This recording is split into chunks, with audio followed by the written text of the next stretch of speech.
Good morning, শুভ সকাল। কেমন আছেন আপনারা সবাই? নিশ্চয়ই খুব ভালো আছেন। আমিও খুব ভালো আছি, তবে 3-4 দিন টানা গরম পড়ছে তো তাতে কাজকর্ম করতে গেলে হাঁপিয়ে যাচ্ছি, এই যা সমস্যা। আর ঘুম থেকে উঠেই চলে এসেছি ছাদ বাগানে। গাছগুলোর কি অবস্থা, যতক্ষণ না দেখতে পারছি মনের শান্তি নেই। আসলে গরমটা টানা পড়ছে তো এখন সবাই আকাশের দিকে তাকিয়ে বৃষ্টির অপেক্ষা করছি। আর দেখুন আমার টগর গাছের প্রত্যেকটা ডালে ডালে ফুল এসছে, একটু বৃষ্টির জল পেলেই ফুলগুলো বড় হবে। আর কয়দিন ধরে আমার মনটা না ভীষণ ভারী হয়ে রয়েছে, অ্যাংজাইটি হচ্ছে, তারপরে যে কোনো ছোটোখাটো কারণে টেনশান হচ্ছে। তা পুপু আমাকে বললো, মা মনের এই সমস্ত ইমোশনগুলো কন্ট্রোল করতে তুমি গাছ, জল, মাটি এই সমস্তর সঙ্গে দিনের কিছুটা সময় কাটাও, তাহলে দেখবে ইমোশনগুলো কন্ট্রোল হবে। মনের যাবতীয় ইমোশন কন্ট্রোল করতে পারলেই তো জীবনের অর্ধেক যুদ্ধ জয় করে ফেলা যায়, তাই না? শরীরের থেকে মনকে এখন সুস্থ রাখা বেশি জরুরি। আর দেখুন আমার বাগান বিলাসের এই গাছটাতে বেশ কয়েকটা ফুল এসছে, আর অন্যান্য যে বাগান বিলাস গাছগুলো সেগুলোকে যত্ন নিতে পারলে ফুল দিত, কিন্তু এবছরে সেটা করে উঠতে পারছি না, কী কারণে বলতে পারবো না। চলুন, হ্যাঁ, আমার গাছে জল দেওয়া হয়ে গেছে। আপনারাও বলবেন, হ্যাঁ, আপনাদের এলাকাতে কি বৃষ্টি হচ্ছে নাকি আমাদের শ্রীরামপুরের মতন শুকনো হাফ পিত্তেশ করে আকাশের দিকে তাকিয়ে রয়েছেন। পুপু এখানে ঘুমাচ্ছে, ফড়িং বসে রয়েছে, আমি একটু প্রাণায়াম করব। আগেই বললাম আমার ছোটোখাটো বিষয়ে ভীষণ টেনশন হচ্ছে, অ্যাংজাইটি হচ্ছে। তা আমাদের যোগা ক্লাসের ম্যাডাম বলে দিয়েছে যে ভারী ব্যায়ামগুলো যদি নাও করতে পারেন, প্রত্যেক দিন এই অনুলোম বিলোম, তারপরে নাক দিয়ে শ্বাস নিয়ে মুখ ফুলিয়ে শ্বাসটাকে ছাড়া, এইগুলো করতে পারলে শরীর অনেকটাই ভালো থাকবে। আর আমার যোগা ম্যাটটা তো যোগব্যায়াম ক্লাসে রেখে এসেছি, তাই নিচেই বসলাম, তবে হেলান দিয়ে না বসলে পিঠ ধরে আসে গো।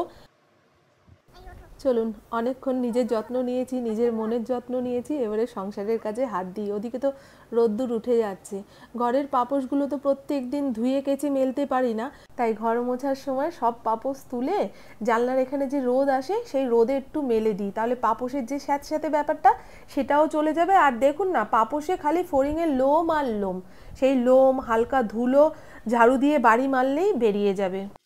তো চলুন বন্ধু, এবারে ওপরের ঘরটা ঝাড় দিয়ে নিয়ে নিচের ঘর মুছতে যাব। আমি ওপরের ঘর প্রত্যেক দিন মুছতে পারি না, কারণ ওপরের ঘরে আমাদের পায়ের ধুলো পড়ে কম। সকালে ঘুম থেকে উঠে নিচের ঘরে যাই আর ঘুমোতে আসি রাত্রিবেলায়, ব্যাস সারাদিন এই ঘরের সঙ্গে আর কোনো সম্পর্ক নেই। ফড়িং মাঝে মাঝে ওপরের ঘরে শুতে আসে, কারণ সারা রাত এসি চলে, এইবারে জানলা কপাট কিচ্ছু খোলা হয় না বলে ওপরের ঘরটা দেখি এখন ঠান্ডা, নিচের ঘরটা গরম হয়ে থাকে, কারণ নিচের ঘরে চতুর্দিক থেকে রোদ আলো এসে ঘরটাকে যেন আগ্নেয়গিরি বানিয়ে দেয়।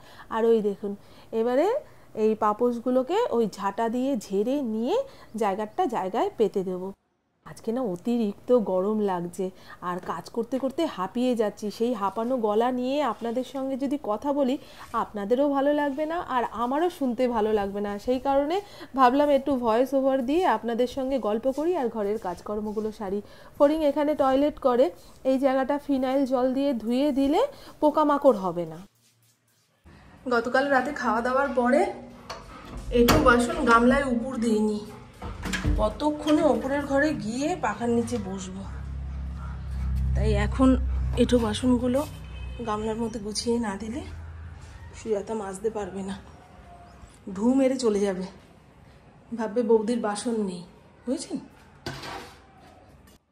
আর আমি যখন রাতে বাসন কোসনগুলো গামলার মধ্যে গুছিয়ে রাখি তখন একবার ভালো করে ধুয়ে নিয়ে গুছিয়ে রাখি, আবার সকালে যখন কলপাড়ে এনে রাখি তখন কলের জল দিয়ে ভালো করে ভিজিয়ে রাখি, না হলে যা টানের দিন, যা রোদ্দুর, এতে এঁঠো বাসন শুকিয়ে খটখটে হয়ে যাবে। টাইম কলের জল চলে গেছে, এখন ট্যাঙ্কির জল দিয়ে পুরো কাজকর্ম হবে। সুজাতা তো তাড়াতাড়ি বাসন মাজতে আসতে পারে না, ও অনেক কাজকর্ম ধরে নিয়েছে, যারা অফিসে যাবে তাদের কাজগুলো আগে করে দিলে তাদেরও সুবিধা হয়। আর আমরা যেহেতু ঘরে থাকি, ও ভাবে আমাদের কোনো কাজের তাড়া নেই, দেরি করে গেলেও চলবে। সে যাই হোক, ও যেভাবে কাজ করে সেভাবেই আমি মেনে নিয়েছি, ও মানিয়ে নিয়েছে। আর ইন্দ্র গেছে বাজারে না সরি, ও গেছে মর্নিং ওয়াকে। আর বাড়ি ফেরার সময় আসবে সবজি বাজারের সামনে দিয়ে। আমার প্রভু তো আবার সবজি বাজারের সামনে দিয়ে আসাকালীন চোখ ঘুরিয়ে ফিরিয়ে আসতে পারে না, ঠিক আলতু ফালতু কোনো না কোনো সবজি তুলে নিয়ে আসবে, যেই সবজি হয়তো আমি খাবো না, খেলেও হয়তো আজকে কেটে বেটে রান্না করা যাবে না, রেখে দেবো, নষ্ট হবে। এই সমস্ত কথা ভাবতে ভাবতে না আমার মাথা হয়ে যাচ্ছে ভার। আর দরকার নেই তো এত সবজি ঘরে এনে জমিয়ে রাখা, সামনেই বাজার, দরকার পড়লে ছুটে যাব, দৌড়ে নিয়ে চলে আসব। ঘরে মুদিখানার জিনিস এনে ঘরটাকে মুদিখানা বানালাম, কিংবা সবজিপাতি এনে কাঁচামালের বাজার বানিয়ে রাখলাম, এগুলো তো ঠিক নয়, পয়সা নষ্ট। আর আমার চিন্তা থাকে গো, যে ও এত কষ্ট করে পয়সা রোজগার করে জিনিসপত্রগুলো আনে, আমি রান্না বান্না করতে পারলাম না, ফেলাচ্ছি। বুঝলেন তো, অনেক অভাব দেখেছি তো জীবনে, এখন কিছু ফেলতেই মায়া লাগে। আমি কোনো জিনিস ফেলি না, যতটুকু সম্ভব ততটুকু রান্না বান্না করে নেওয়ার চেষ্টা করি। কিন্তু অতিরিক্ত আনলে বলুন তো, তিনখানা প্রাণী, হ্যাঁ, গরুর মতন তো অত সবজি খাওয়া যায় না। ইন্দ্র চলে এসছে, হরিণের ল্যাজ নাচানো দেখেই বুঝতে পারছেন। আর আমি যেহেতু ঘর মুছছি, ওই দেখুন ভদ্রলোকের মতো জুতোটা হাতে নিয়ে জায়গা মতো রাখলো, পা টিপে টিপে উড়ে যাচ্ছে, যদি পড়ে যায়। Good morning. প্রায় অনেক ঘন্টা আগে মর্নিং হয়ে গেছে, তবে আপনাদের সামনাসামনি এসে গুড মর্নিং বলিনি। কেমন আছেন আপনারা সবাই? নিশ্চয়ই খুব ভালো আছেন, আমিও খুব ভালো আছি। এতক্ষণ গনগনে রোদ ছিল, মারাত্মক গরম লাগছিল, ঘেমে নিয়ে একাকার হয়ে যাচ্ছিলাম। এখন একটু মেঘ দেখে মনে শান্তি, বৃষ্টি হলেও হতে পারে, আশায় বুক বাঁধে চাষা, সেরকম হচ্ছে আমাদের অবস্থা। 3 দিন 4 দিন টানা যে গরম পড়ছে না, কেউ আর টিকতে পারছে না। আমি তো অর্ধেক কাজ করতে না করতেই মনে হয় পাখার নিচে গিয়ে বসি। আর সংসারের সমস্ত কাজ পাখা চালিয়ে করা যায় না। ঘর ঝাড় দেওয়া পাখা চালিয়ে করতে পারবেন, তারপর রান্না বান্নার কাজ পাখা চালিয়ে করতে পারবেন। অতিরিক্ত গরম লাগলে এইখানে এসে একটু পাখার হাওয়া খেয়ে আবার চিতার আগুনের সামনে যাও। সে যাই হোক, ইন্দ্রকে আম, চিড়া, কলা দিয়ে মেখে দিলাম। আমি 1 কাপ রচার সঙ্গে 2টো ক্রিম কেক আর বিস্কুট খেলাম। আগে না এরকম খিদা পেত না, এখন সকালের কাজকর্ম সেরে যে স্নান ধান করে আসি, এত খিদা পায়, সেই খিদা নিয়ে ঠাকুরের সামনে হাত জোর করে বসতে পারবো না। চায় কোনো দোষ নেই। ধূপকাঠি এনে দিয়েছে আমার কন্যা রানী, এইমাত্র উঠলো, ওনার পেটে ব্যথা, সারা রাত এপাশ ওপাশ করে কেটেছে। ওই কি বলে, হট ব্যাগটা নিচে ছিল, আর কে অত রাত্রিরে নিচের ঘরে গিয়ে হট ব্যাগ তুলে গরম জলে সেক করাবে। এই বাবা, বিছানাও তো নেই। পাখির বাচ্চা কি উড়ে গেছে না আছে গো? উড়ে গেছে মনে হয়, না দেখতে পাচ্ছি না। থাকলে তো মা পাখিটা এখানে বসে থাকতো, আর না হলে এখানে কিচির কিচির কিচির কিচির করতো। উড়ে গেছে মনে হয় না গো?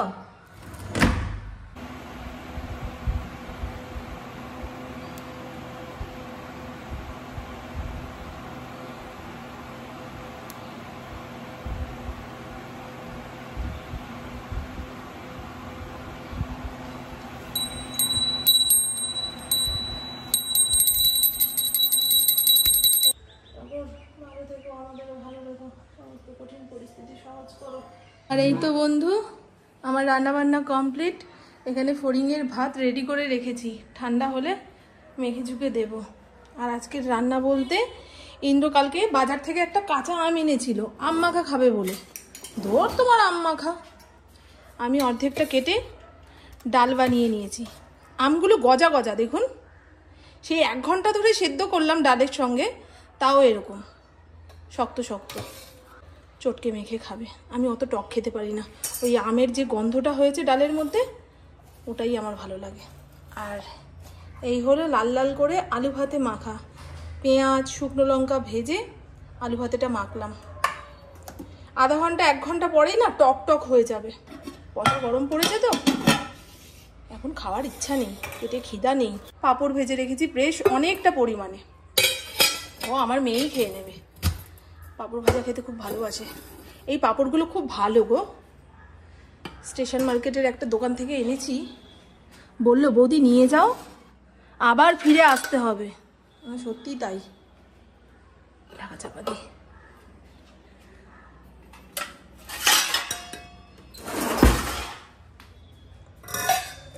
পুপু বলছে মা তোমাকে কি ক্লান্ত দেখাচ্ছে, একটা জায়গায় চুপ করে বসো, তারপরে রান্না বান্না করবে। আমি না রে, বসে পড়লে শেকড় গজিয়ে যাবে, আর উঠে ওই চুল্লির পাশে যেতে ইচ্ছা করবে না। তার থেকে চটপট রান্নাটা করে নি। আর এই গরমে খাওয়া দাওয়া মাথায় উঠেছে মানুষের, রাঁধুনির তো জীবন শেষ। এখন বাবা ঘরের বউদের কষ্ট দেবেন না, রান্না বান্না করিয়ে ঘরে যা আছে তাই দিয়ে খেয়ে নেবেন। বাড়ির কর্তামশাই কিংবা বাড়ির ছেলেদের বলছি, আমরা বেঁচে না থাকলে কিন্তু আর পুরুষ মানুষরা কাজে কর্মে বেরোতে পারবে না, তাই না? আমার ফোনকে বাইরে খেতে দেবো। ইদানিং খুব ভাত ছড়াচ্ছে, খুব, সারা ঘর ভাতে ভাত। আর আমি তো হাওয়াই চটি পড়ি না, পায়ের নিচে ভাত থাকলে বিছানায় উঠতে গেলে কিংবা ঘরের চারপাশে ঘুরতে গেলে গা শিরশির করে। আয় মা, তবে এখানে খেতে দিয়ে একটু দাঁড়িয়ে থাকবো। নে তাড়াতাড়ি নে, ওরও ভাল লাগছে না গো, খাওয়া দাওয়ায় গদ নেই। তাড়াতাড়ি কর মা, তাড়াতাড়ি কর। উফ, কি গনগনে রোদ উঠেছে। খাওয়া মানুষের বন্ধ নেই কিন্তু, অল্প খাক বেশি খাক, খেতে হবেই। ভগবান জীবনের সঙ্গে সঙ্গে পেটটাও দিয়ে পাঠিয়েছে, নে এই পেটের জন্য সব কিছু কর। পেটটা না থাকলে বলুন তো কোনো ঝামেলা অশান্তি থাকতো? হ্যাঁ, প্রত্যেকটা জীবের একটা করে পেট রয়েছে।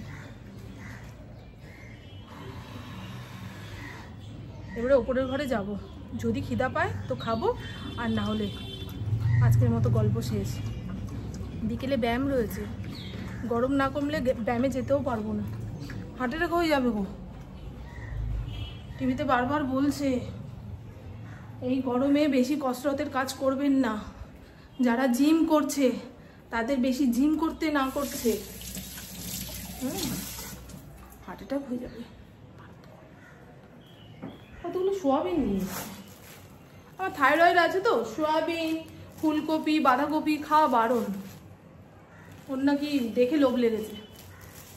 আর এই সমস্ত রান্না বান্না করলাম কেন বলুন তো, কালকে তো অনুষ্ঠান বাড়ির খাওয়া খেয়ে এসেছি, যাই খাই না কেন খেয়েছি তো, তা আজকে আর ভারী কিছু সহ্য করতে পারবে না পেট। সুজাতা বাসন মাজতে এসছে, জিজ্ঞাসা করলাম কি গো আজকে কি রান্না করবে, বলে বৌদি টকের ডাল আলু সেদ্ধ। আমিও তাই করবো। চলে হরে ও কলঙ্কিনী রাধা,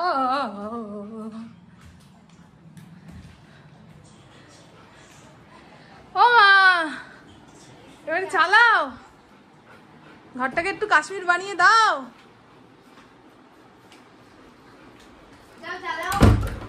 কি চালাবো? ও আমাকে উঠতে হবে।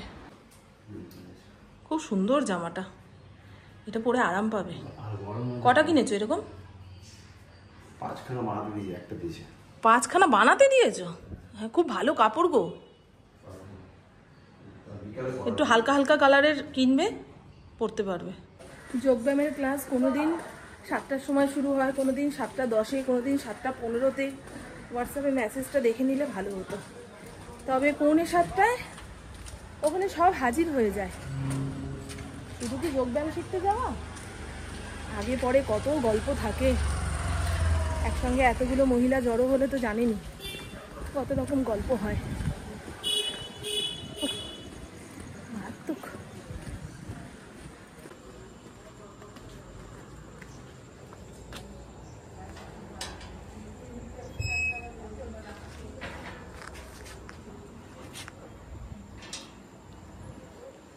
বাড়ির চারদিকে ব্লিচিং পাউডার দিয়েছে, সেই গন্ধ পাচ্ছি। বর্ষাকালে একটু ব্লিচিং পাউডার, ফিনাইল, তারপরে কার্বলিক অ্যাসিড বাড়ির চারপাশে না দিলে না যখন তখন বিপদ ঘটতে পারে। কোকো কোকো কোকো মুখ ঘুরিয়ে বসে রয়েছে। আর এই তো বন্ধু, সবে মাত্র বাড়ি আসলাম, ঘড়ির কাঁটা 9:30 ঘরে।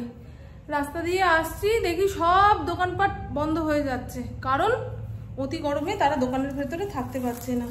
আর ব্যায়াম করে আসার পরে না মারাত্মক খিদা পায়, এখন আলু ভাজতে হবে, তারপরে ভাত খাবো। অন্যান্য দিন তো ব্যায়াম করে এসে ঘরের যেটুকু কাজকর্ম থাকে সেটা করে হাত পা ধুয়ে ভাতের থালা নিয়ে ওপরের ঘরে চলে যাই। আজকে ভাত খেতে গেলে আলু ভাজতে হবে আগে, তারপরে ভাত খাওয়া খাবি। তা বুদ্ধি করে একটু ঘুগনি নিয়ে আসলাম। 9:30টার সময় ঘুগনি খেয়ে আর রাতে ভাত খেতে পারবো কিনা জানি না, তবে মারাত্মক খিদা পেয়েছে। আর খিদা পেলে না মাথা গরম হয়ে যায়, বিরক্ত হয়ে যায়। ঘুগনি আর ঘুগনির ওপরে যা ছেটাতে হবে সেটা এই ঠোঙায় করে দিতে বললাম, নাহলে নেতিয়ে যায়, খেতে ভালো লাগবে না। ব্যাগের মধ্যে রয়েছে মেইলি জিনিস, আর গ্যাস লাইটারটা তো খারাপ হয়ে গেছে, গ্যাস লাইটার কিনে এনেছি। কোথায় গো? এই দেখুন গ্যাস লাইটার হয়ে গেল। এটা না হলে ওই দেশলাই কাঠি দিয়ে বারবার গ্যাস জ্বালাতে পারছি না। দেশলাই কখনো জলের মধ্যে পড়ে থাকলে ড্যাম হয়ে যাচ্ছে, তারপরে একটা কাঠিতে জ্বলছে না, ভালো লাগছে না। লাইটার খুব প্রয়োজন, তবে এই লাইটারগুলো কয়েকদিন পরেই খারাপ হয়ে যাবে। আমার আগের লাইটারটা খুব ভালো ছিল গো, 6-7 বছর টানা আমার স্বাদ দিল। ফরিং ঘরে এসে শুলো, এই দেখুন চার্জে বসাচ্ছি, চার্জ হচ্ছে না, খারাপ হয়ে গেছে। আর কতদিন? 700 টাকা না 800 টাকা দাম নিয়েছিল গো। তো চলুন বন্ধু, আমার বকবক আজকের মতন এইটুকুই। আপনারা সবাই খুব খুব খুব ভালো থাকবেন, নিজের শরীরে খেয়াল রাখবেন, সুস্থ থাকবেন, আর অল টাইম স্মাইল করতে হবে। টাটা, খুব ভালো থাকবেন। গরম নাকি আরো বাড়বে? বাড়ুক, কত বাড়বে বাড়ুক, মানুষ সব একসঙ্গে মরে যাবে, ভগবানকে ডাকার কেউ থাকবে না। ভগবান মনে হয় এটাই চাইছে। কি গরম বলুন তো। হ্যাঁ, আমার ফরিং অসুস্থ হয়ে যাচ্ছে। হ্যাঁ, ওইখানে যে মেইন টিচার সে এসেছিল আজকে অনেকদিন পর, তাকে সবাই সবার সমস্যা বলছিল, ইয়ে ব্যথা পিয়ে ব্যথা, কোন ব্যায়ামটা করলে সারবে না সারবে। ওই দেখো তোমার পাদুকা নিয়ে দৌড়াচ্ছে। কেমন গরম গো রাস্তাঘাটে, প্রচুর।